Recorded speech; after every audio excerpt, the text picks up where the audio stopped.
Hey guys, this is Blissy bags. இன்னைக்கு வீடியோவில் நம்ம புது லான்ச் என்னன்னு பார்த்துருவோமா? ஸோ பேசிக்காக இதை வந்துட்டு கேக் பாப்ஸ்ன்னு சொல்லுவாங்க.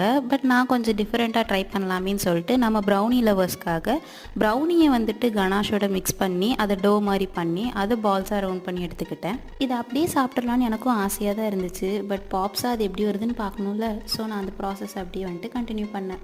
நம்ம வச்சு இந்த டார்க் சாக்லேட்டில் அந்த ஸ்டிக்ஸை டிப் பண்ணி நம்ம பாப்ஸ்குள்ளே இன்சர்ட் பண்ணிகிட்டு இருந்தேன். அண்ட் கம்மிங் 25th என்னோட ப்ரௌனி செஷன் கண்டக்ட் பண்ணுறேன்.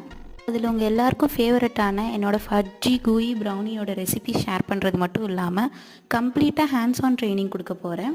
ஸோ இன்ட்ரெஸ்ட்டாக இருக்கவங்க ஜாயின் பண்ணிக்கோங்க. இதுதான் நம்ம பாப்சிக்கிளோட ஃபைனல் லுக்காக இருந்துச்சு. சரி, டேஸ்ட் பண்ணி பார்த்துருவோமே. நானும் டேஸ்ட் பண்ணி பார்த்தேங்க. சீரியஸாக சொல்கிறேன், சாக்லேட் லவர்ஸ்க்கு ஒரு ஹெவன் தான் இது. இதை 3 டிஃப்ரெண்ட் சாக்லேட்ஸில் கஸ்டமைஸ் பண்ணி மினிமலாக 5 பீசஸ்லேருந்து ஆர்டர் பண்ணிக்கலாங்க. இன்னும் எதுக்கு வெயிட் பண்ணுறீங்க?